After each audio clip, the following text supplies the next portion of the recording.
은퇴 이후에 여러 교회에 부름을 받아가서 말씀을 전가하며 시간을 갖는 동안에 저 기억으로는 정말 은혜로운 교회였다, 이런 느낌을 받습니다. 참으로 하나님 앞에 옳게 예배를 드리는 교회구나, 이런 생각도 하면서 제가 함께 이 시간까지 은혜를 받으면서 하나님께 영광을 돌렸습니다. 이제 목사님은 개인적으로 참 친합니다. 저 목사님도 목사님 아들이지만 저도 목사 아들입니다. 그것도 또 하나 있지만 목사님이 섬겼던 과거 반송교회에 제가 가서 집회도 인도도 했고, 그래서 여러 가지 이런 관계 속에서 너무 아름답게 지내고 온 목사님이십니다.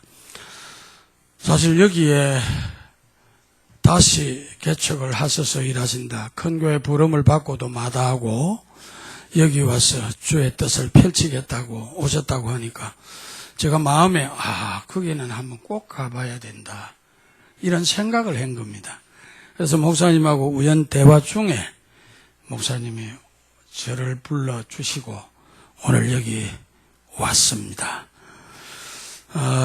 문제는 저는 여기 온 것은 하나님께서 저를 통해서 여러분에게 하시고 싶은 말씀이 계셨기에 하나님이 저를 통해서 하고 싶은 말을 대신 전하려고 온 것입니다. 그럼 하나님께서 전하고 싶은, 여러분에게 하고 싶은 말씀이 무엇인가 한번 따라해 볼까요? 오직 하나님만 섬겨라. 이게 하나님이 우리에게 하고 싶은 말이에요. 자, 그럼 이쯤 해놓고 저는 여러분에게 이런 질문을 먼저 드리면서 하나님 말씀을 전해보려고 합니다. 성도 여러분, 지금까지 은혜로 살아오셨습니다마는 앞으로도 주의 은혜로 살아서야 되는데, 여러분은 이 땅 위에서 얼마나 더 살겠다고 생각하십니까? 이 질문을 하면 우리 믿는 사람들은 공통적인 대답이 딱 하나 있습니다. 나는 몰라요. 하나님이 나 부르시면 그때까지 살아요, 이렇게 다들 말합니다. 그건 틀림없는 대답입니다. 그래요. 하나님은 욥기 14장 5절에 보면 우리의 달을 정하셨고요, 우리의 날도 정하셨다고 얘기합니다. 그리고 그 제한을 우리는 넘어갈 수가 없고 하나님이 우리를 부르면 갑니다라는 말을 했습니다. 그렇습니다, 여러분. 우리는 내가 이만한 건강도 있고 이만한 환경의 조건도 있으니까 아마 지금 아직도 젊었고 적어도 한 50년은 더 살 거야. 젊은 사람들은 그런 계산도 할 거예요. 연세 있는 분들은 어떻게 생각할까요? 언제 부를지 모르는데 건강하게 좀 더 장수하다가 하나님께 가면 좋겠다, 이 생각을 할 거예요. 저도 그렇게 생각합니다. 여러분들이 저를 볼 때 나이가 얼마나 되겠습니까? 은퇴했으니까 70은 넘었을 거다 생각 안 하겠어요? 제가 74입니다. 그래도 저 마음에는 이 땅에 할 일이 많으니까 제가 하나님께 쓰임받고 해야 될 일, 이거 시간에서 내 말을 못합니다만은 이미 다 만들어 놨습니다. 하나님이 스타트만 하면 제가 할 수 있도록 준비를 했는데, 그래서 마음속에 하나님, 적어도 나는 90 이상은 살아야 됩니다. 오래 장수하는 그걸 원하는 게 아니고요, 하나님 하고 싶은 그 일을, 나를 통해서 하고 싶은 일을 하고 가야 되겠다 생각해서 그런 생각을 하는데, 그거는 내 소망이지. 주님이 누가복음 12장 20절에 말씀한 대로 오늘 밤 내 영혼을 도로 찾으면 갑니다, 우리는. 그건 내 하나의 꿈이지, 비전이지, 안 그래요? 우리 생명은 하나님 손에 있습니다. 그런데 더 중요한 것이 하나 있습니다. 내가 이 땅에 얼마나 머물든 내가 이 세상에서 머무는 동안에 어떻게 살다가 가야 되고 무엇을 남기고 가야 될까? 이건 우리가 꼭 잊어버리지 말고 기억하고 살아가면서 기억해야 될 일입니다. 자, 그렇다면 여러분에게 또 하나 묻고 싶은 것이 있다면은 여러분은 지금 만약 오늘 나를 하나님이 부르신다. 오늘 예배를 마치고 집에 가서 저녁에 자는 잠에 편안히 나를 불렀다. 뭘 남겨놓고 가기를 원합니까? 여러분의 자녀들에게 따라오는 후손들에게 무엇을 남기고 가야 되겠는가? 이건 아마 대단히 중요할 것 같습니다. 적당히 아무렇게나 살다가 마치는 게 우리 인생이 아니잖아요. 하나님은 우리를 이 세상에 보냈을 때 지명하여 불러내어 내 것으로 삼으신 하나님입니다. 이사야 43장 1절에 왜 지명하여 자기 소유로 삼았습니까? 7절 말씀해 보면은 내 영광을 위하여 창조한 자라고 그랬어요. 우리는 하나님의 영광을 위해서 살고 마쳐야 되는데 하나님 영광을 위해서 살고 마치려고 그러면은 내가 분명히 하나님 앞에 목적 있게 살아야 되고 그 아름답게 살고 난 것으로 끝나는 게 아니라 내 뒤에 따라오는 자녀들이나 후손들에게 분명한 것을 남기고 가야 한다는 것입니다. 이게 우리에게는 중요한 일입니다. 그래서 하나님은 오늘 우리보다 앞서간 신앙의 선배 여호수아의 삶을 오늘 우리에게 소개하고 있습니다. 여호수아는 이렇게 살았느라 여러분도 이래 살아야 됩니다. 이런 얘기를 하고 있는 게 오늘 본문이에요. 자, 그러면 여호수아는 어떻게 살았을까요? 오늘 여러분이 읽었었습니다. 읽었으면서 이렇게 살았구나 하는 걸 느끼는데 15절 마지막에 보면 이스라엘 백성들에게 권면을 하면서 나는 이렇게 살았고 앞으로도 살 거야. 남은 삶을 고백하는 게 있습니다. 거기에 보면 이렇게 말합니다. 너희는 하나님을 택하든지 우상을 택하든지 뭔가 하나는 택하라. 이렇게 말씀한 다음에 나와 내 집은 오직 여호와를 섬기겠노라. 이건 여호수아가 자신이 살아온 생애를 정리하면서 이제 남겨놓고 가야 할 후손들에게 나 이렇게 살았어. 이런 고백입니다. 뿐만 아니라 여러분들도 이래 살면 좋겠다는 얘기입니다. 그러면 이 얘기를 왜 했을까? 배경이 있습니다. 1절에서 앞에 13절을 보면 하나님께서 지금 그들이 존재하고 있게 되어진 권한이 어떻게 이루어져 여기까지 왔는가를 설명합니다. 그 역사적인 걸 말하는데 애굽에 종되었던 너희 선조들을 불러내어서 너희들도 불러내어서 내가 그 힘든 광야길에도 함께하고 불기둥 구름기둥으로 너희들을 이끌어서 이 가나안에 오게 했다. 이 말을 하고 여호수아가 걱정한 것이 하나 있습니다. 왜요? 이 말을 하는 배경이 하나 있는데 뭐냐니까 여러분 23절을 한번 보세요. 이스라엘 백성들이 어떤 모습인지 거기 현재가 어떤지를 설명하는데 여호수아가 이르되 그러면 이제 너희 중에 있는 이방 신들을 치워버리고 너희의 마음은 이스라엘의 하나님 여호와께로 향하라. 이 말을 합니다.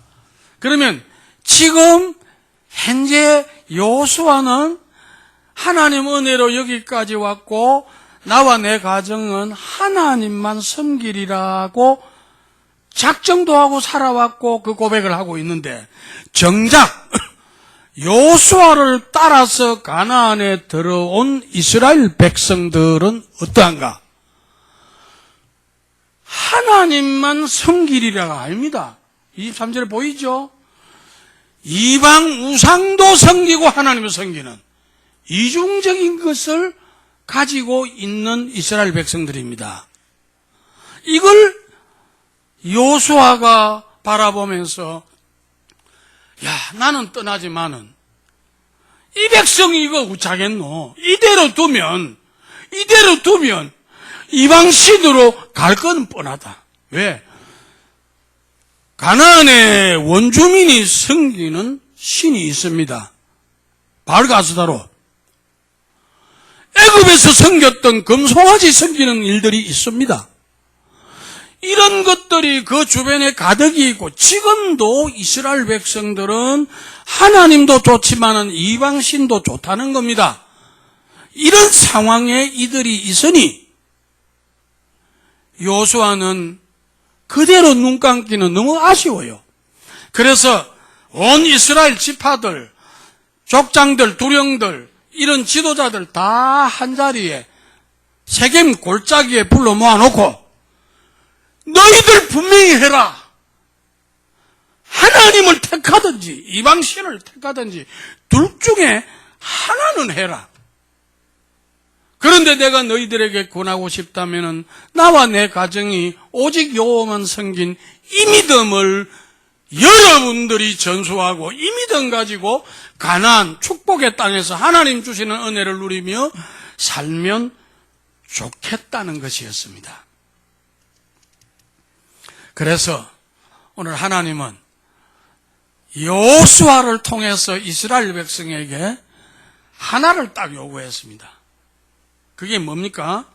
오늘 본문에 주어지는 깊은 얘기인데 하나님만 오직 섬기라는 겁니다. 하나님 자녀로서 이 땅에 사는 동안에 분명히 할 일이고 갖춰야 할 자세는 하나님만 섬기는 겁니다.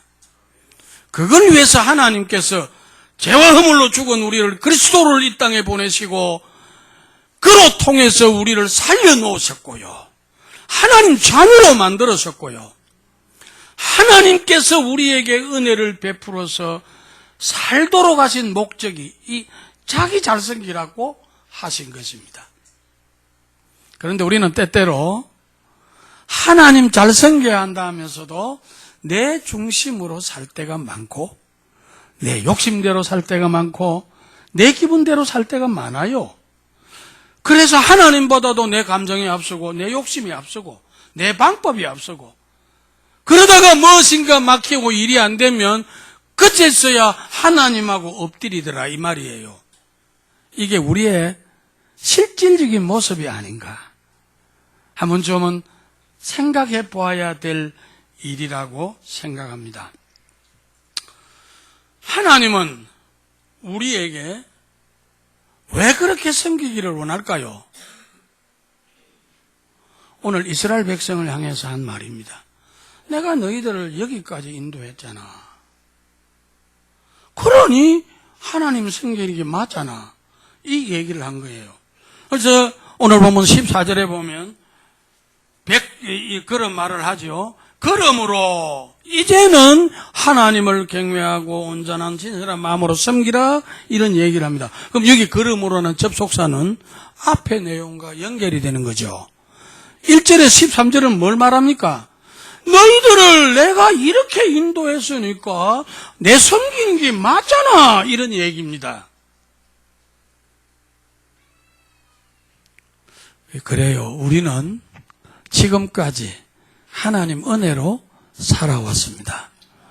그래서 우리가 찬양할 때 지금까지 지내온 것 주의 크신 은혜라 그렇게 부르잖아요. 하나님 은혜로 살아왔습니다. 그래서 우리가 고백할 수 있는 찬양이 또 하나 있죠. 나 이제 생명 있음은 주님의 은사요. 그렇죠. 내가 사랑하는 은혜란 말이에요. 그러니 마땅히 우리가 하나님을 잘 섬기는 것이 맞는 것입니다. 그래서 지도자에게 여호수아를 통해서 이스라엘 백성들을 보고 너희들 나 좀 잘 섬겨야 돼. 우상 버려. 왜 나와 우상을 겸하여 섬기냐. 이런 지적을 한 것입니다. 실제로 하나님은 우리에게 요구하는 것이 있다면 나 외에는 다른 신을 내게 두지 마라 그럽니다. 출애굽기 20장 1절에 그렇죠? 1절 2절에 나 외에 다른 신 두지 마라. 하나님의 강력한 명령입니다. 예수님께서도 이 땅 위에 계실 때 우리에게 분명히 말씀한 게 있습니다. 마태복음 22장 37절에서 40절에 보면 너희는 마음과 뜻과 목숨을 다하여 나를 사랑하라. 이와 같이 내 이웃도 그렇게 사랑해라. 예수님이 두 계명을 크게 간추려서 주셨더라 그 말이에요.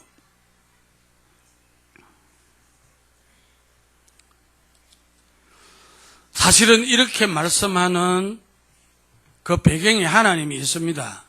지금도 우상을 섬기지만은 과거에 광야를 오면서 걸어오면서 그때는 이 이색 국민들, 이 가나안에 들어있는 이 국민들은 어릴 때입니다만은 그 아버지들이 할아버지들이 뭐 했습니까? 모세가 시내산에 올라가서 빨리 안 내려오니까 없다라고 생각하고 우리는 우리를 인도할 신을 하나 만들자고 금송아지를 저희들이 금고리 다 받쳐가지고 내가지고 두 대를 가지고 금송아지를 만들고 이게 우리를 인도한다 하고 이런 짓을 했던 사람이 이 사람들입니다. 그걸 버리지 못하고 가나안에 들어와서 여전히 하나님과 우상을 겸하여 섬기고 있는 게 23절입니다. 그래서 여호수아는 지금 이제 다 버리고 나만 섬기도록 해. 그렇게 하시는 말씀을 전했을 때 이스라엘 백성들이 뭐라고 응답했습니까? 17절 18절에 보면 하나님 우리는 다 다른 신을 버리고 하나님만 섬기고 살겠노라고 고백을 했습니다. 하나님은 이것을 이스라엘에게 듣기를 원하셨다 그 말이에요. 사랑하는 우리 성도 여러분, 여러분의 남은 생애는 어떻게 살기를 원하십니까? 한 번 살고 마쳐야 할 일생을 허비하고 살다가 마치겠느냐 하는 것입니다.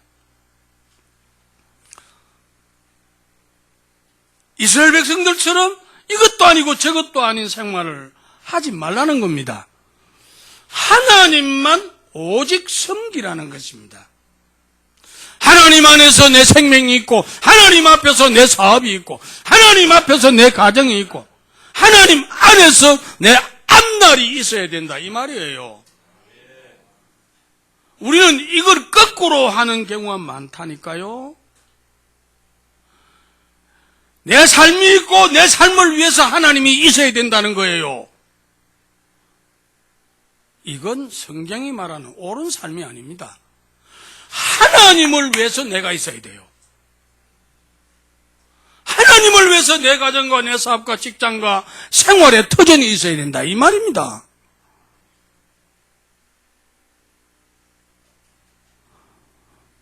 그래서 하나님은 나보다 뭔가 더 사람 나 좋아 안 한다는 말을 했어요. 이제 여러분들 남은 생애 지금까지는 어떻게 살아왔던 지금부터 하나님 앞에서 바로 정하고 바로 살면 하나님은 여러분에게 축복하실 겁니다. 여러분을 통해서 영광을 받으실 것입니다. 자, 그러면 이제 하나님만 섬겨야 된다면은 어떻게 섬겨야 하나님을 바로 섬기고 살아갈까? 그 첫 번째 대답이 하나님 편에 서야 됩니다. 오늘 말씀해 보면은 분명히 이야기합니다. 어떻게 말을 합니까? 여호수아 이르되 그러면 이제 너희 중에 이방 신들을 치워버리고 너희의 마음을 이스라엘 하나님 여호와께로 향하리니, 백성이 여호수아에게 말하되 우리 하나님 여호와를 우리가 섬기고 그 목소리를 우리가 청종하겠습니다 하고 고백을 하고 있다는 것입니다. 여기에 대답이 무엇입니까? 하나님 편에서는 너희 섬길 자를 택하라고 여호수아가 강조했습니다. 나는 이미 택했다. 나는 우리 가정과 나는 여호와 섬기기로 딱 택하였다. 너희들은 어느 거 택할 거냐? 이 질문을 여호수아가 그들에게 하고 있다는 것입니다. 그때 여기 중요하게 강조하는 게 너희들은 나처럼 하나님 편에 서면 좋겠다. 이걸 이야기합니다. 성도 여러분, 우리가 이 세상을 살아가는 동안에 어느 편에 서야 되느냐, 이건 대단히 중요합니다. 하나님을 섬길 수 있느냐 못하느냐의 대답이 여기에 있습니다. 하나 예를 듭니다. 민수기 13장 14장에 보면 모세가 이스라엘 백성을 애굽에서 하나님의 은혜로 인도해 내어서 가데스 바나까지 왔습니다. 거기서 어떤 것을 언론하고 일을 벌였습니까? 각 지파에서 대표한 사람씩 뽑아서 가나안에 바로 들어가는 것보다는 정탐을 하고 들어가는 게 좋겠다. 그래서 12명을 들려보냈습니다. 40일 동안 정탐하고 돌아와서 온 회중과 지도자 모세 앞에서 이 12사람이 보고를 합니다. 보고 온 것을. 그때 두 종류의 보고가 있었습니다. 하나는 하나님의 편에 선 사람과 하나는 사람 편에 선 사람의 보고입니다. 10사람이 어떤 사람입니까? 사람 편에 섰습니다. 그래서 보고를 어떻게 합니까? 우리가 보고 온 그 풍성한 과일이든지 이런 거 막 포도송이를 메고 왔으니까 맞고요. 거대한 거인들도 있고요. 성도 경보하고 이런 거 다 있습니다. 그 다음에 사람 편에 선 10사람은 뭐라고 그랬습니까? 우리는 올라가면 안 됩니다. 왜 안 되느냐? 저 가나안 원주민하고 우리하고 비교해 보니까 우리는 메뚜기 같은 존재라고 그랬어요. 절대로 올라가면 돼요. 거인들이 있고요. 성도 경보하고 우리 올라가면 안 됩니다. 그 소리를 듣고 백성들이 밤새도록 통공하고 그 다음에 한 일이 뭐요? 민수기 14장에 지도자 새로 세우고 우리는 가나안 포기하고 애굽 가자는 겁니다. 이 운동을 전개했습니다. 그런데 두 사람은 사람을 안 봅니다. 하나님 편에 섰습니다. 백성들에게 뭘 이야기했습니까? 하나님이 우리를 위하시면 그거 우리 밥이야. 하나님이 우리에게 주신 축복의 땅인데 올라가자. 가면 그건 우리 밥이야. 가자고 했습니다. 백성들이 돌로 치려고 했습니다. 저 미친놈들 봐라. 10사람이 아니라니 저 둘이가 저 떠들고 있다 이거예요.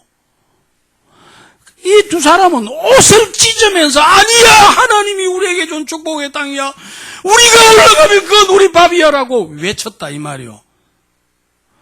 거기에 무엇이 그렇게 판가름했습니까? 하나님 편에 섰는가 사람 편에 섰는가, 그게 판정이 났습니다. 여러분, 오직 하나님만 섬기기를 원하시면 여러분의 삶이 언제나 하나님을 택하고 하나님 편에 서야 됩니다.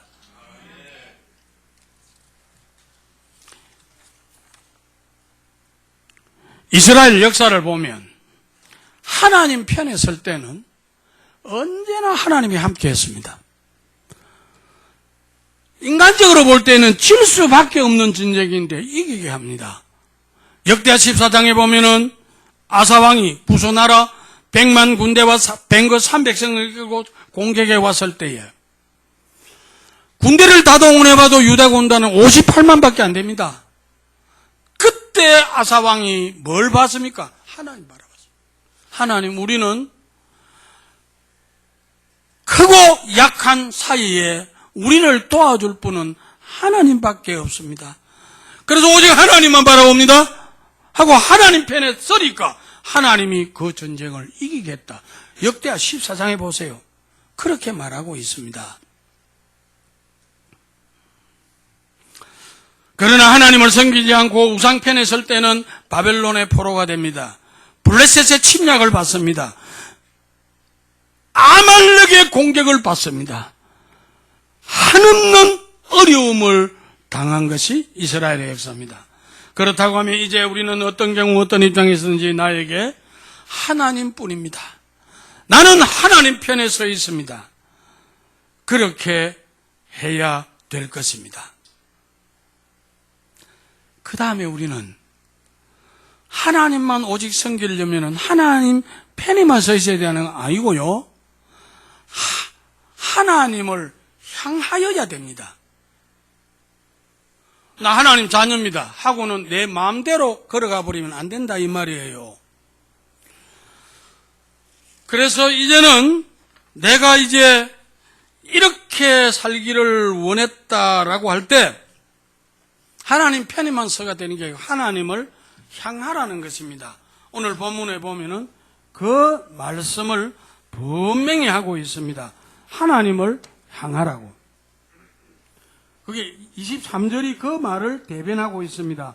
여호수아 이르되 그러면 이제 너희 중에는 이방신들을 치워버리고 너희 마음을 이스라엘 하나님 여호와께로 향하라 이럽니다. 하나님께로 향해야 됩니다. 나 하나님 자녀입니다. 그런데 내가 하나님께로 향하지 않으면 사단이 유혹하면 쉽게 넘어가 버립니다. 내가 하나님을 향하여 바라보고 있지 않으면 세상의 욕심이 나를 끌어가 버립니다.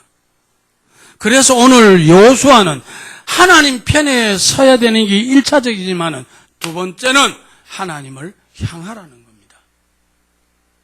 하나님 바라보라는 겁니다. 조금 간단하게 이야기하겠습니다. 하나님이 내게 무엇을 원하시면 이걸 내 생각과 방법을 앞세우지 말고 하나님이 원하심이 무엇인지를 맞추라 이 말입니다. 이해되십니까? 그게 하나님을 향하는 겁니다. 내가 이제 이런 경우가 있습니다. 헌금을 해야 되는데 내 생각은 우리 집에 이것도 필요하고 이런 일도 해야 되고 저것도 해야 되고 이런저런 여러 가지 조건을 따져보니까 1,000만 원 있는데 다 할 것 다 빼고 나니까 한 70만 원 밖에 안 남으니까 하나님 내가 70만 원 하겠습니다. 그건 하나님을 향한 게 아니라 이 말이요. 하나님을 향하는 거는 내가 하나님 편에 섰으면 하나님이 원하는 것이 무엇인가를 먼저 생각하고 그 다음에 내 삶을 맞추라 이 말입니다. 이게 하나님을 향하는 겁니다.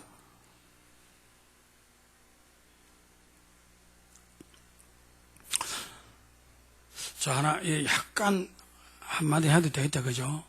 제가 우리 대인중앙교회 교회 잘 지어놨습니다. 6층으로 말이요. 교회 지을 때 헌금을 해야 되는데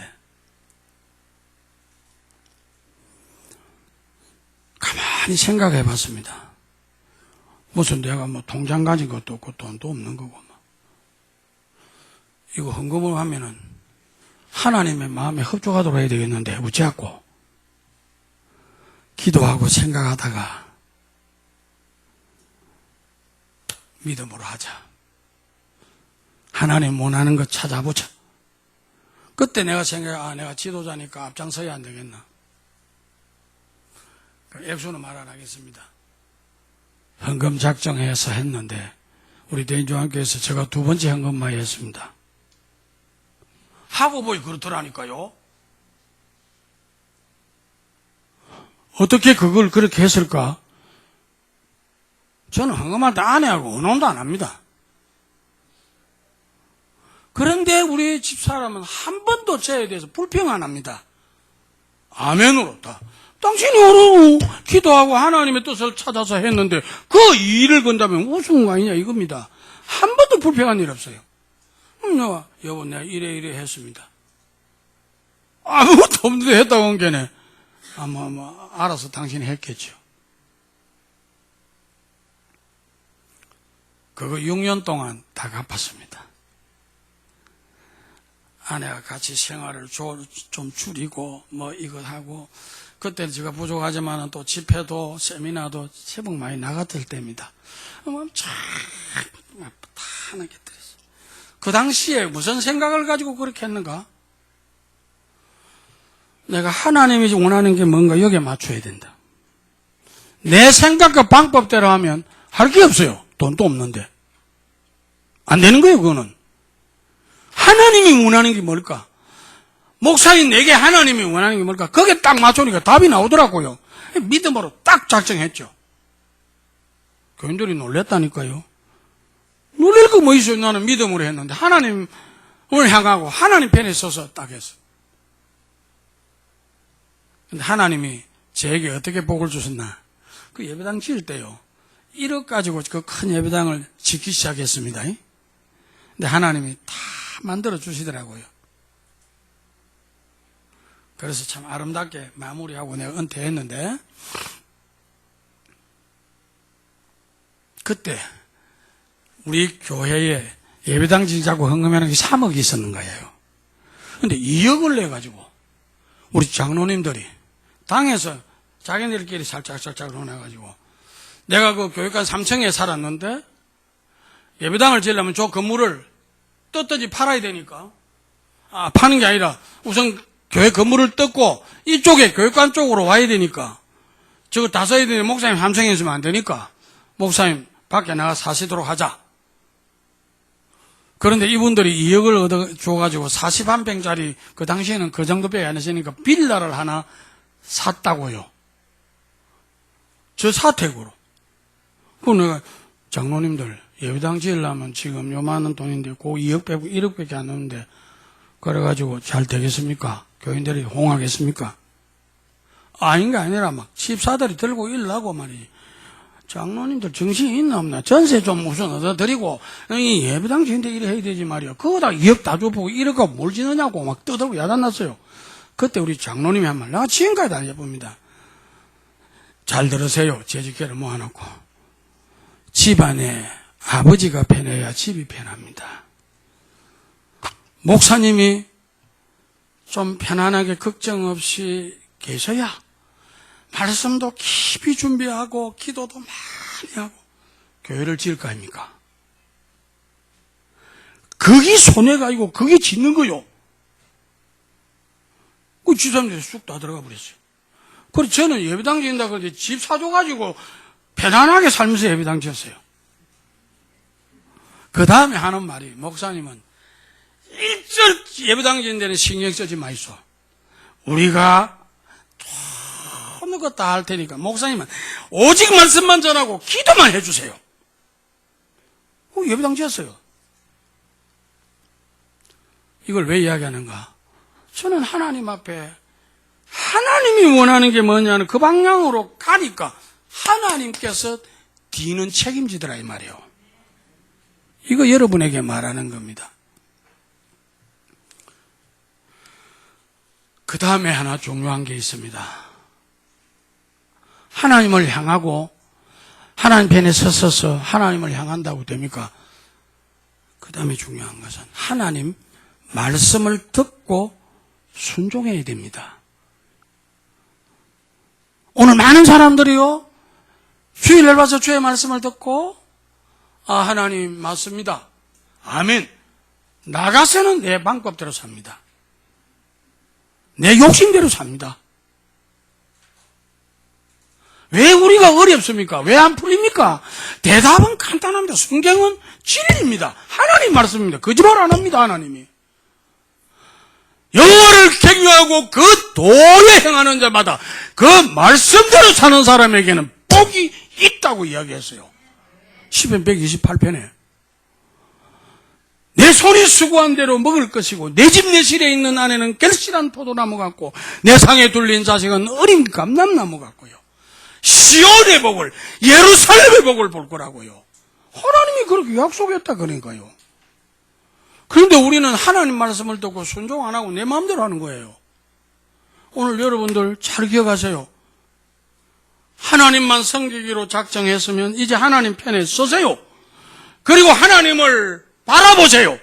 사람을 보는 거 아니고 인간의 욕심을 바라보지 말고 하나님을 바라보고 하나님의 뜻에서 내 모든 것을 풀어나가세요. 그런 그것이 풀 때의 방법이 하나님의 말씀을 쫓아 청종하고 순종하고 하세요. 신명기 28장 1절에 여호와의 말씀을 듣고 지켜 순종하는 자에게는 세계 모든 민족 위에 뛰어나게 하고 내 모든 생활의 영역에 복을 받아서 들어가도 복을 받고 나가도 복을 받을 것이라고 하나님이 약속하셨습니다. 오늘 여기 이스라엘을 보세요. 어떻게 하는가? 여호수아가 그렇게 외치고 여러분들이 정말로 바로 하세요라고 하니까 하나를 택해라. 하나님을 택해라고 23절에 외쳤잖아요. 24절에 그들의 대답이 나옵니다. 보십시오. 오늘 보면 23절에 백성이 여호수아에게 말하되 우리 하나님 여호와를 우리가 섬기고 그의 목소리를 우리가 청종하겠습니다. 하나님 말씀을 듣겠습니다. 그리고 그 말씀대로 살겠다는 겁니다. 이게 가나안에서 이스라엘 백성이 누릴 수 있는 축복의 근거입니다. 여러분, 하나님은 하나님의 말씀을 통해서 우리에게 모든 약속을 하셨습니다. 그래서 여러분들이 말씀을 듣고 지키고 행하면 복이 있습니다. 요한계시록 1장 3절에 하나님의 말씀을 듣고 지키는 사람이 복이 있다고 말씀을 하셨습니다. 자, 그럼 마지막 우리가 하나 이제 깊이 또 생각할 것은 이렇게 하나님의 말씀대로 하나님만 섬기기로 하고 하나님 편에 서고 하나님을 향하고 하나님의 말씀을 청종하고 그 말씀대로 살면 하나님이 어떻게 복을 주실까? 이것만 주시는 복 3가지만 오늘 본문에 있는 대로 여러분에게 전하고 말씀을 정리하겠습니다. 첫째는 17절 18절에 보니까 하나님의 인도하심을 받고 살아가게 한다고 했습니다.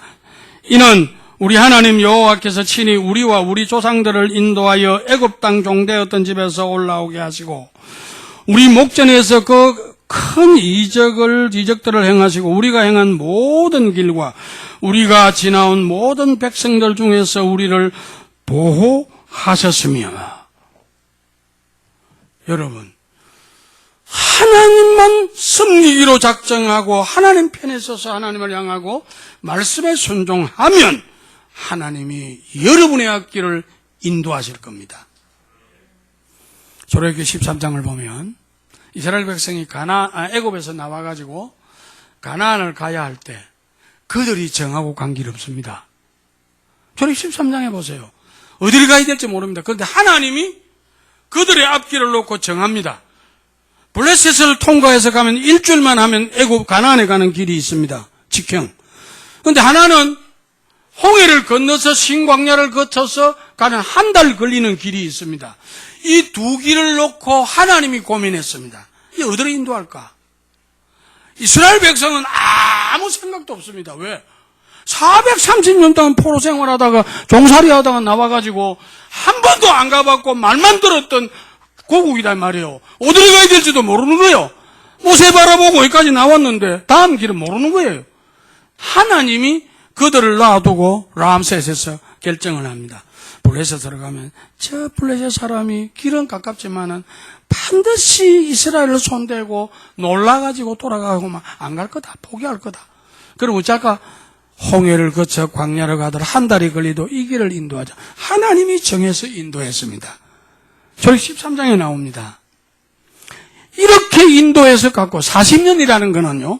그들이 정탐하고 돌아와서 불신한 것 때문에 40년을 배회하다가 광야에서 죽었고 하나님의 편에 섰던 여호수아 갈렙만 가나안에 들어갔죠. 사랑하는 성도 여러분, 지금까지 살아온 것은 주의 인도하심입니다. 앞으로도 주님이 인도할 것입니다. 잠언 16장 9절에 이렇게 말합니다. 사람이 자기의 길을 계획할지라도 그 걸음을 인도하신 이는 여호와시니라. 하나님이 우리의 길을 인도합니다. 어떤 사람? 하나님만 오직 섬기기로 작정한 사람, 하나님 편에 서서 하나님을 향하고 말씀을 따라 순종하는 자에게 하나님이 잡으시고 이끄시고 인도하십니다. 어디로요? 축복의 길로. 그 다음 두 번째, 하나님이 베푸시는 은혜를 누리며 살아가게 합니다. 이스라엘은 이것을 경험했습니다. 그리고 그들의 신앙을 결단하면서 왜 우리가 하나님만 섬기기로 작정해야 하는가? 그 이유를 말합니다. 우리 여호와 그가 우리와 우리 열조를 인도 애굽 땅 종되었던 집에서 나오게 하시고 우리 목전에서 큰 이적을 행하시고 이끌어 주셨다. 그 큰 이적이 뭡니까? 10가지 재앙을 내렸죠. 홍해를 열었죠. 광야에서 메추라기를 몰아서 고기 먹여주었죠. 바위를 열어서 생수를 주었잖아요. 이런 엄청난 일을 행하시면서 인도하면서 이끌어 주셨다는 거죠. 여러분, 우리는 때때로 물 없는 러비딤 같은 곳으로도 갑니다. 우리가 살아가는 과정에서 앞길이 막히고 아무것도 없고 안 될 것 같이 보이지요. 하나님이 내 길을 인도하면 바위를 열어서 생수를 주시는 하나님이십니다. 이런 엄청난 축복을 하나님 우리에게 말씀하십니다. 마지막으로 참으로 하나님의 인도하심을 따라 하나님 잘 섬기고 걸어가면 어떻게 해 주십니까? 16절 17절에 보니까 보호해 주신다. 이스라엘 백성들이 하나님과 지도자 여호수아 앞에서 하나님을 버리고 다른 신을 결단코 섬기지 아니할 것이라고 했을 때 하나님께서 그들을 보호함을 말합니다. 또 보호해 주셨다는 것을 말합니다. 여러분, 우리는 한순간도 하나님의 보호하심 없이는 못 삽니다. 한번 물어볼까요? 반주하시는 분. 오늘 저녁에 무슨 일 일어날까요? 아나? 알아요? 몰라요? 모른다. 이게 우리입니다. 그런데 우리는 쓸데없는 자만과 교만을 버리지 못하고 내가 다 할 것처럼 한다니까요. 어리석은 부자처럼. 아니에요.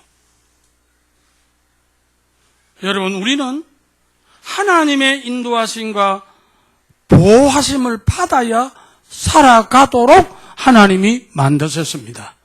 그러므로 하나님의 백성은 하나님의 보호 없이는 안 된다는 것을 기억해야 합니다.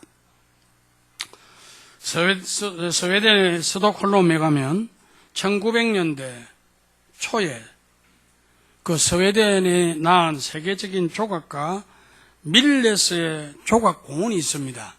그 공원 안에 지금도 가면 있습니다. 저도 스웨덴에 한번 여행하고 왔는데 그 공원 안에 가면 하나의 조각이 있는데 큰 손을 하나 그려놓은 거 있어요. 그 위에 바삭 마른 사람이 하나 딱 서가 있는 그림이 딱 그게 동으로 만들어 놓은 게 있어요. 공원 중앙에.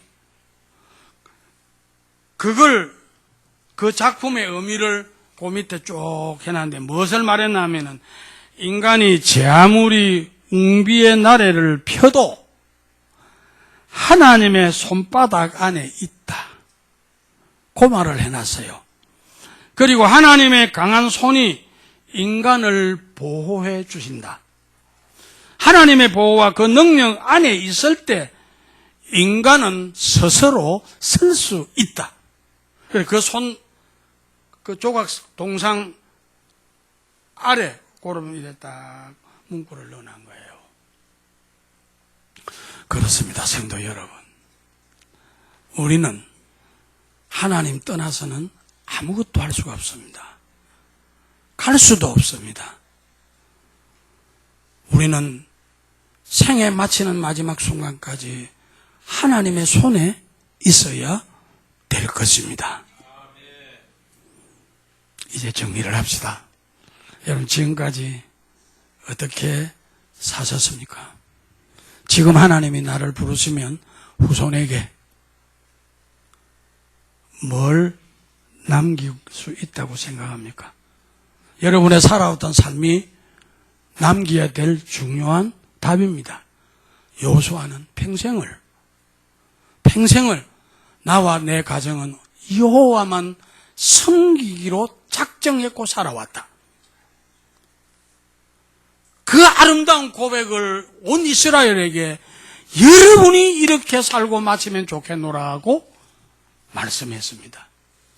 이제 여러분의 남은 생에 정말 하나님만 오직 섬기시고 하나님 편에 서서 하나님을 향하고 말씀을 쫓아 살아 여러분의 삶이 아름답고 하나님의 보호와 인도하심과 하나님이 축복하시는 은혜를 받고 누리며 살고 마칠 때는 여러분의 아름다운 삶을 총정리한 한마디의 결산, 오직 나와 내 가정은 여호와만 섬기기로 작정했다는 여호수아의 고백을 여러분의 후손들에게 아름답게 남길 수 있고 여러분의 자녀들에게 남겨놓고 하나님 앞에 설 수 있는 값진 삶이 되시기를 말씀 받들어 축원을 드립니다.